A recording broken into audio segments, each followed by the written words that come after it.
신명기 13장 계속해서 우상 숭배에 대한 것을 이야기하고 있습니다. 먼저는 너희 가운데 선지자나 꿈꾸는 자가 나와서 너희가 알지 못하는 다른 신들을 섬기게 하거든 그를 쳐 죽이라.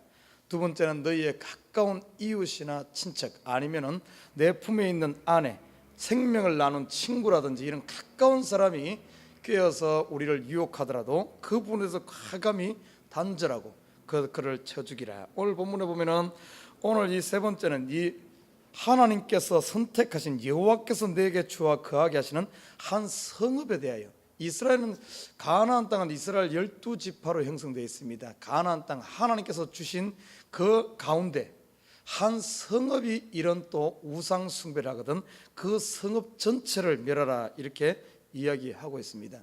참으로 이 우상 숭배, 여호와를 떠나게 하는 것, 하나님 지금까지 알지 못하는 다른 신들을 섬기게 하는 것, 이것에 대해서 왜 이렇게 하나님께서 강하게 한결같은 특징은 모두가 전부 이 부분에서는 다 죽이라. 오늘 본문에서는 완전히 그 성읍 전체를 진멸하고 불사르라 이렇게 말하고 있어요. 왜 이렇게 강하게 하나님께서 이 우상 숭배에 대해서 이야기하고 있을까? 저와 여러분, 우리 사람은 사람 스스로 내가 피조물이라는 것을 인식하고 있습니다. 그래서 무엇인가를 항상 쫓아 섬기게 되어 있어요. 하나님 아니면은 다른 것을 다 섬기게 되어 있습니다. 성경의 역사를 봐도 이스라엘 주위에 있는 가나안 7족속 보십시오. 가나안 땅의 7족속의 사람들 전부 어떤가 하면은 그냥 하나님도 안 섬기고 우상도 안 섬기는 이런 민족이 없습니다.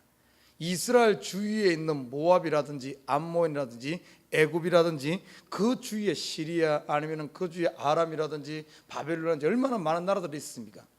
그리고 신약시대에 와서는 사도 바울이 복음 전가하는 곳곳마다 헬라 제국이라든지 전부 구석구석마다 만나는 모든 사람이 하나님 섬기지 않는 사람은 하나님 아닌 그 무엇을 섬기고 있어요. 전부 우상을 섬기고 있었다는 겁니다. 이 시대도 똑같아요. 그 시대나 이 시대나 똑같습니다. 하나님 섬기지 않는 사람은 전부 보면은 무엇인가를 섬기고 있어요. 우상을 섬기고 있다는 사실입니다. 우상을 섬긴다면 다른 말로 표현하면 무엇인가에 매여 있어요. 무엇인가에 종살이 하고 있다. 이게 종이 되어서 매여 있다는 사실입니다. 특별히 그 온 인류가 전부 매여가지고 원래 이 사람을 하나님께서 만들고 주인이 하나님에도 불구하고 이 범죄함으로 말미암아 모두가 하나님을 저버리고 다른 것을 섬기고 있는 거예요. 다른 것을. 그래서 하나님께서 직접 오셔서 어떻습니까? 하나님께서 이스라엘 구약에서는 이스라엘을 특별히 뽑아서 하나님 자신을 계시하시고 보여주시고 그들을 특별히 그들의 눈을 열어서 하나님을 섬기겠습니다. 만약에 이스라엘 백성들이 이 하나님을 아는 백성들이 하나님 아닌 또 다른 것에 잠시라도 어떤 틈을 주게 되면 결국에는 우리 사람은 어떤 줄 압니까? 사람은 보이는 것보다는 보이지 않는 멀리 바라보기도 하는 눈앞의 것을 쫓아가는 멀리 있는 것보다는 눈앞의 이권에 어두워지게 돼 있어요. 그래서 전부 보면은 이 자그마한 틈만 주게 되면은 결국에는 우상 쪽으로 끌리게 돼 있습니다. 하나님을 쫓아가는 것이 아니라 우상으로 끌리게 돼 있어요. 왜? 사람의 속성 자체가 눈에 보이는 것 이런 거 자꾸 이렇게 짧은 이런 쇼트 사이트를 가지고 추구하기 때문에 그렇습니다. 그래서 이것을 지키는 온전한 방법, 에덴 동산에서 아담과 하와가 하나님을 온전히 섬길 수 있는 방법은 선악과만 뭡니까? 그 자꾸 먹지 말란 그 길을 쳐다볼 것이 아니라 하나님만 바라봐야 되는데 하나님에게서 눈을 띄는 순간 죄악으로 결국에는 그걸 따먹게 되고 죄악으로 끌려간 사실을 보게 됩니다. 하나님은 이 속성을 우리를 너무나 잘 아셔요. 너무나 잘합니다. 그래서 오늘 본문에 보면은 전부 선지자가 나타나든 가정에 가까운 사람이 나타나든 아니면 집단적으로 나타나든 아무튼 이 부분에 대해서는 아예 싹을 잘라버리라. 오늘 본문에 보십시오. 오늘 이 성읍이 그러면 그것을 칼날로 죽이고 그 성읍과 그 중에 가는 모든 것과 그 생축을 칼날로 완전히 진멸하라 이렇게 말하고 있어요. 우리가 신앙에 대해서는 어떤가 하면 이 신앙생활에서는 철두철미하지 않으면은 어떻게 보면은 이 순수하지 않으면 결국에는 다 넘어지게 돼 있다는 사실입니다. 저와 여러분 이 시대도 똑같아요. 우리가 견눈질 해가지고 어떻게 우상을 섬기는 순간 아마 여러분 우상 이야기하면 목사님 뭔 요즘에 우상 섬깁니까? 이렇게 말할 거예요. 다 아니라 그럴 겁니다. 그런데 우상의 개념에 대해서 잘 알아야 돼요. 우상이 뭡니까? 구약에서는 전부 만들어 놓은 걸로 했어요. 만들어 놓은 걸로. 그러나 지금 이 시대는 만들어 놓는 사람들의 이 이성이 발달되어 있기 때문에, 이 과학이 발달되기 때문에 이 만들어 놓는 가지고는 만족을 안 하거든요. 만들어 놓는 거 섬기는 사람 별로 없어요. 그 대신에 만들어 놓지 않고 이것이 어디로 들어간 줄 압니까? 전부 지식이라든지 보이지 않는 걸로 들어갔어요. 그래서 예수님께서 신약시대에 예수님께서 계속 강조하는 것이 우상에 대해서 이야기할 때 우상 어떤 만들어 이런 거 이야기하지 않잖아요. 돈을 이야기하잖아요. 돈. 사람이 만들어 형상화시켜 놓은 이 돈, 하나님과 돈을 겸하여 섬길 수 없다, 이렇게 말하고 있어요. 두 가지를 이야기합니다. 신약 성경에 등장하는 가장 우리가 조심해야 되는 우상 두 가지. 첫째는 돈이요. 왜? 예수님께서 벌써 알고 계시거든요. 앞으로 이 시대는 물질 만능의 시대가 될 것이라는 것을 알고 있었기 때문에 이 돈이 우상이 될 거라는 것을 분명히 하고, 그래서 사도 바울도 돈을 사랑함이 일만하게 뿌리가 된다 하며 이 디모데에게 이 돈에 대해서 철두철 돈에 대해서 아예 경계령을 내려놓잖아요. 오늘 본문에 보십시오. 이스라엘 13장에서 계속해서 경계령을 내려놓는 것이 뭔가 하면 우상, 하나님 아닌 다른 것을 섬기자는 여기에 경계령을 내려놓듯이 신약시대에 와서는 예수님도 그러고 사도 바울도 그러고 돈에 대해서 아예 경계령을 내려놓는 거예요. 그만큼 돈이 우상이라는 것을 말하고 있어요. 또 한 가지가 뭔 줄 압니까? 신약에서 계속 경계하고 있는 것이 돈과 뭔가 하면 자기예요. 자기 자신. 그래서 사도 바울은 그걸 표현해 육신의 생각이다, 이런 표현하고 있어요. 육신의 생각. 내 안에 또 다른 내가 있는데, 내가 예수를 영접하는 순간 성령이 내 안에 들어와서 나를 주인 삼고 성령이 주인 되어서 나를 이끈데 내 속에 또 다른 내가 있다 하는 것을 이야기하고 있어요. 그 또 다른 내가 누구겠습니까? 바로 자아란 겁니다. 자아. 이 두 가지가 지금 신약 우리 시대에 지금 다스려. 그래서 전부 보면 다른 건 성공하려고 하는 거라든지 명예라든지 이런 거 모든 거 추구하는 것이 보면은 또 다른 나, 이 나라는 것을 드러내기 위해서 이 땅에서 잘난 척하고 자기 명예, 자기를 추구하는 거예요. 또 다른 나를, 내 속에 있는 이것을 우상 만들기 위해서. 그래서 자기 자랑하는 사람들 보면은, 아니면 명예를 추구하는 사람들, 아니면 성공을 추구한다는 세상적인 성공을 추구하는 것은 뭔가 하면은 자기 자신을 하나의 나는 것은 보이지 않으니까 나라는 것을 드러. 지금 보십시오. 좋은 집을 사놓는 것, 좋은 차를 끌고 다니는 것, 멋있는 옷, 비싼 뭡니까? 가방, 명품을 들고 다니는 것, 이걸 뭘 보여주기 위한 겁니까? 자기를 드러낸 하나의 우상입니다. 이 차, 멋진 차를 보여주면서 이게 바로 내 속에 있는 것, 나다 하는 것을 드러내는 거예요. 멋진 명품백을 들고 다니는 이유가 뭔가 하면 바로 나라는 것이, 나라는 사람이 이런 부자고 잘났다 하는 것을 또 다르게 드러내는 우상이란 겁니다. 한번 봐요. 전부 보면 이 시대 말은 안 해도 전부 그런 거에 사로잡혀 있지 않습니까? 돈에 사로잡혀 있고 명품에 사로잡혀 있고 멋있는. 한국에 보십시오. 전부 평생을 집사다 인생 끝내. 집사다. 결혼 전에는 뭔가 하면 결혼을 위해서 뭔가 아파트라도 한 채 마련해야지. 한국에 친구들 만나 보니까 그래요. 전부 아파트에 빠져 있어. 아파트 20평에서 30평, 40평, 한 60평은 돼야 돼. 그러면 인생 끝나. 성공한 사람은 60평 아파트면 끝나고, 그래도 보통 사람들은 한 30몇 평 아파트 되면 인생 끝나는 거예요. 그리고 보십시오. 또 자녀에 대해서 어떻습니까? 자녀에 막 그다음에 가만히 보면 그 자녀에 대해서 너무 그러는 것은 보면은 내 속에 있는 나를, 우리 아들 서울대학 갔다, 우리 아들 고대대학 갔다, 뭐 이렇게 말하는 이유가 뭔가 하면 그게 나를 드러내는, 자식을 어떻게 보면은 우상화 만들어서 내 속에 있는 나를 우상화 만드는 겁니다. 전부 다 매여 있어요. 전부 다. 심지어는 예수 믿는 사람들조차도 매여 있습니다. 이게 현실이에요. 이 사실을 오늘 보여주는 겁니다. 우리는 하나님 아니면 반드시 무엇인가에 매이게 돼 있고 무엇인가에 독점하게 돼 있고 쫓아가게 돼 있어요. 우리 사람의 이 DNA 속에, 우리가 아무리 아니다 그래도 우리는 어쩐 줄 압니까? 우리가 피조물인 걸 알아. 우리가 한계성이 있는 걸 알아. 우리 DNA 속에.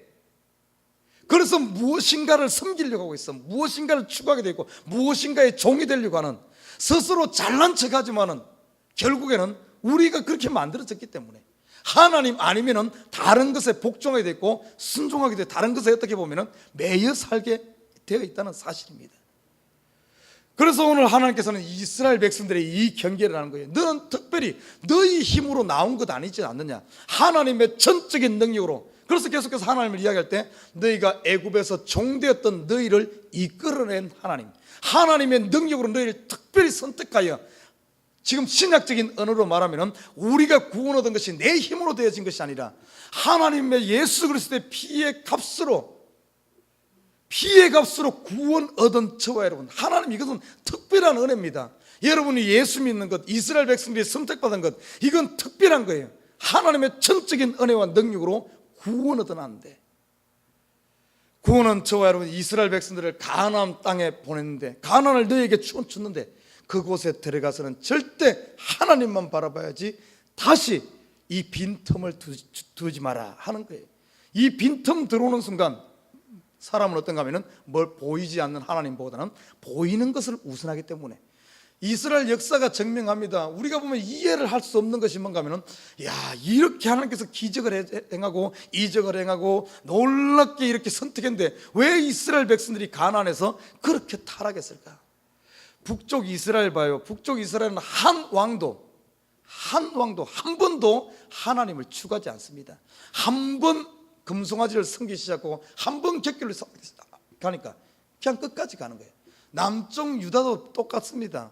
중간중간에 개혁을 하고 하나님을 추구하지만 결국에는 우상을 쫓아가는 이 모습 보게 됩니다. 우리가 지금 이 땅 가운데서 빈틈 두는 순간 이 역사가 일어나요. 사단의 세력을 보면 참 묘합니다. 여러분 보십시오.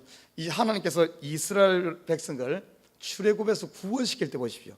하나님께서 유월절 어린 양을 잡고 하나님의 능력이 임하고 애굽의 장자를 칠 때 보십시오. 그때는 어떤가 하면은 아무도 이스라엘 백성들을 잡지 못했습니다. 애굽도 잡지 못했어요. 하나님의 능력이 임하고 하나님께서 하시니까 잡지 못합니다. 우리가 구원 얻을 때 뭐예요? 거듭날 때 보십시오. 거듭날 때 그때는 하나님의 능력으로 거듭나기 때문에, 하나님의 은혜로 거듭나요. 사단이 틈을 못 타. 사단이 어떻게 못해? 탁 나옵니다. 근데 보면 하나님의 능력이 임하면은, 하나님께서 하실 때는 사단이 싹 피합니다. 왜냐하면 그때는 사단이 아무리 달라들어도 되지 않으니까. 그런데 광야로 딱 나온 순간 어떤가 하면은, 하나님께서 이스라엘 백성들에게 광야를 주어진 이유는 하나님께서 테스트하는 거예요. 이스라엘 백성들을 시험하는 겁니다. 내가 이런 능력으로 그들을 구원했는데 과연 너희가 정말 이렇게 하나님께서 구원한 하나님을, 너희가 너희 속에 진정한 믿음이 있는가 없는가, 순종하는가 하지 않는가, 광야를 거치게 하는 거예요. 그래서 하나님께 두고 봅니다. 이스라엘 백성들 출애굽할 때는 하나님의 능력으로 하고, 이스라엘 백성들이 한 게 아니야. 구원 얻는 것은 우리의 힘이 조금도 개입되지 않습니다.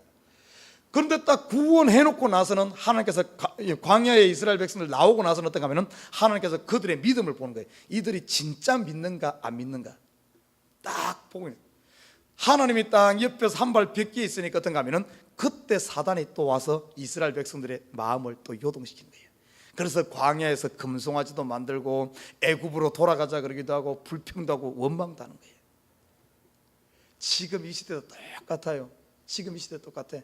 하나님의 능력이 강하게 임할 때는 사단이 싹 비켜 있다가 그 뒤에는 또 접근해가지고 우리를 유혹합니다. 여기에 중요한 것이 있어요. 여기 유혹해요. 일을 할 때 어떤가 하면 우리가 과감하지 않으면, 이 죄에 대해서 우상에 대해서 과감하지 않으면 결국에는 보이는 그것으로 끌려간다는 사실입니다. 끌려가게 돼 있어요. 우리의 속성이 그렇습니다. 그렇기 때문에 오늘 본문에서 보면은 아예 싹을 잘라버리라. 싹을 봐. 처음부터 죄에 대해서, 여러분 한번 봐요. 한번 죄에 대해서 사람마다 다 이렇게 잘 끌리는데 약한 부분이 있어요. 그렇게 한번 끌려가기 시작하면은 그거 하나 끊는다는 것은 정말 어떻게 보면은 죽음 아니면 안 돼요. 죽음 아니면 내가 그 십자가 앞에 죽지 않고서는 그 죄를 끊어낼 수가 없습니다. 아예 처음부터 이것을 나에게 틈 못하게 방어를 해가지고 아예 얼씬도 못하게 하면 괜찮은데, 한 번 딱 빈틈 준 순간에는 이거 끊어낸다는 것은 어떤 줄 알아요? 내가 죽든지 네가 죽든지 둘 중에 하나 죽어야 끝나는 거예요. 쉽게 말해서 우리가 죽는 것은 십자가 앞에서 완전히 내가 어떻게 보면 죽지 않고서는 이 죄 못 끊어냅니다. 저도 그런 경험을 했어요. 하나 끊어낸다는 게 얼마나 힘드냐. 우리가 끌리는데 계속 끌리거든요.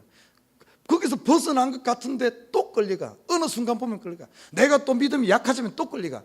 사단은 한 번 물고 늘어지면 절대 놓잖아요. 언제 놓는가? 죽을 때나 죽을 때.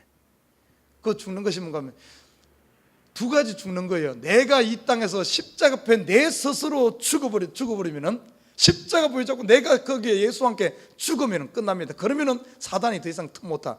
그때 못하면 어쩐 줄 알아요? 우리가 정말 이 땅을 끝날 때, 그때는 사단이 더 이상 못하지. 우리가 이 땅 끝나고 하는 육의 몸을 벗을 때는, 그때는 하나님의 능력이 전적으로 임하기 때문에 어떻게 못하는 겁니다. 사단이 손을 못 써. 애굽에서 나올 때와 이스라엘 백성들이 요단강을 건널 때, 이 역사 두 가지에서는 사단이 틈을 못합니다. 하나님의 능력으로 하기 때문에. 그런데 그때 가서 만약에 우리가 죽을 때 그러면은 평생 죄짓다가 그거 해결 못하다가 결국 빈털터리로 하나님 앞에 가는 게 부끄럽죠. 그러나 우리가 진작 이 땅에서 우리가 십자가 앞에서 내가 죽게 되면은 거기서 죄에서 벗어나서 얼마나 많은 하나님의 영광을 돌리겠습니까? 사실 이스라엘 백성들이 광야에서 하나님 영광 돌릴 절호의 기회였어요. 얼마나 좋은 기회입니까? 거기서 이스라엘 백성들이 믿음을 하고 참으로 그들이 무장되어서 광야에 있을 동안 어떤 일이 일어났는가 하면, 수많은 사람, 가나안뿐만 아니라 그 주위에 있는 모든 사람들이 보이지 않는 것 같지만은 다 이스라엘 백성들을 주시했어요. 광야에 있을 때 주시했습니다. 광야에 이스라엘 백성들은 그런 생각 안 했어. 아이고 우리가 우리밖에 없다 그랬지만 아니에요. 나중에 그들이 광야를 지나가서 볼 때 보십시오. 모압 백성들이 이스라엘 백성들 광야에 있을 때 그들의 소식을 다 들었어.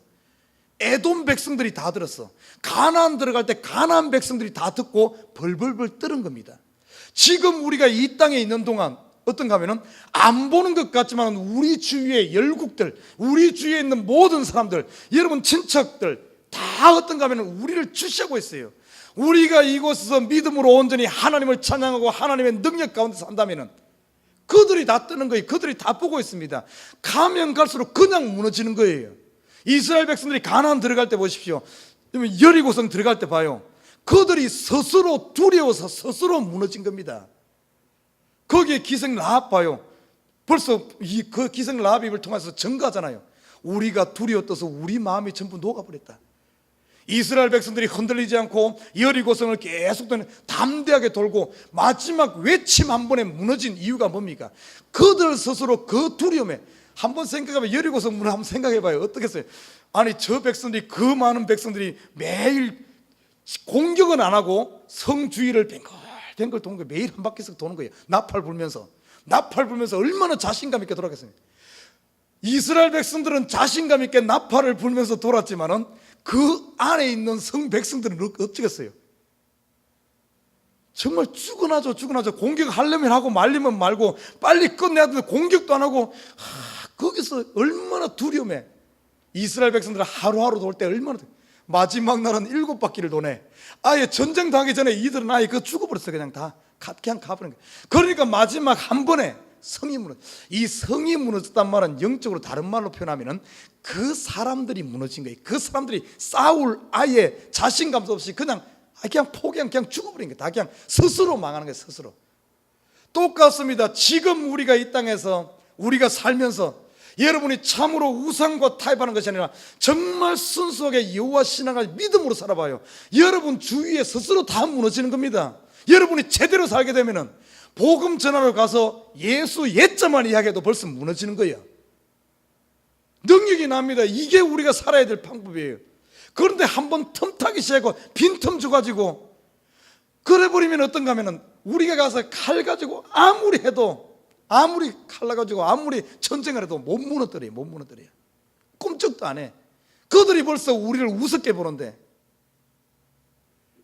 하나님은 그래서 오늘 본문에 보면은 이거에 대해, 죄에 대해서, 우상에 대해서 철두철미하게 제거하라 그랬어요. 사랑하는 우리 속성을 해야 됩니다. 만약에 우리가 이런 빈틈을 주기 시작하면은 끝없이 물고 늘어지잖아요. 그래서 뭡니까? 하나님께서 다윗에게 그런 말 하잖아요. 다윗, 네가 빈틈을 줬다. 사단에게 빈틈을 줬다. 우리 안에 그 사건을 통해서 네가 빈틈을 줬다, 이렇게 말하잖아요. 그 빈틈 줘. 그러니까 한번 봐요. 그 빈틈 주고 나니까 다윗 그 이후에 그 가정에 계속해서 문제가 일어나고, 마지막 어떻게 보면은 그 아끼던 자녀들 다 죽잖아요. 거기서 많이 죽잖아요. 거기서 재화가 끊이질 않아. 이렇게 되시는 겁니다. 그 빈틈을 줘. 그걸 통해서 솔로몬으로 이어지고, 또 솔로몬도 보십시오. 그 빈틈은, 다윗의 빈틈이 결국에는 솔로몬으로 이어지고, 솔로몬의 빈틈이 결국에는 무너지는 거예요. 빈틈을 주지 않아야 된대. 이런 역사를 통해서 하나님께 지금 우리에게도 말하고 있어요. 우리가, 저와 여러분 혹시 호기심이 끌리면서 다른 신들 이런 데 자꾸 끌리는 게 있어요. 빈틈 주지 말아요. 에버그린이 왔으면 에버그린 탁 뿌리를 내리고, 예수를 믿었으면 예수 한 분만으로 만족하고, 딱 어떻게 보면은 흔들리지 않는 이 믿음. 끌리는 거 많죠. 돈도 유혹도 많고 많지만은, 한 번 예수 믿기 시작했다 한다면 우리는 어떤가 하면은, 나는 죽어도 예수, 살아도 예수. 사도보의 고백 아닙니까? 내가 먹어도 예수, 먹지 않아도 예수, 이래도 예수, 저래도 예수. 나는 주를 위해 살겠다. 자유함이 있어요. 매이지 않습니다. 여러분, 가난하지 않아요. 풀려나는 거예요. 예수님께서 우리에게 주고자 하시는 것이 바로 이 자유함인 줄 믿습니다. 이스라엘 백성에게 주고자 하는 것이 이 행복이에요. 너희가 뭐 잘 되기를 바라. 그래서 철저 처음부터 이걸 끊는 거예요. 아무튼 나는 우리 에버그린 식구들이 빈틈을 두지 마시길 주님을 부탁드립니다. 오직 한 길 예수만 바라보고, 이것이 가장 큰 행복이에요. 세상 행복 줄 것 같지만 그 행복 주지 않아요. 예수 안에 참된 행복이 있고, 예수 안에 참된 생명이 있음을 믿고, 오늘 이 새벽에도 혹시 우리 가운데 이런 체대는 게 있거든, 여러분 계속 끌리는 것도 있거든, 오늘 십자가 앞에서 죽는 저와 여러분 되시길 주님을 부탁드립니다. 오늘 죽으면 내일 예수와 함께 다시 부활해. 다시 부활해서 자유함을 이루어요. 우리는 매일 죽어야 돼. 매일 죄에 노출될 때마다 매일 죽음으로 말미암아 정결을 유지하는, 참 여호와 신앙을 유지하는 저와 여러분 되시길 주님을 부탁드립니다.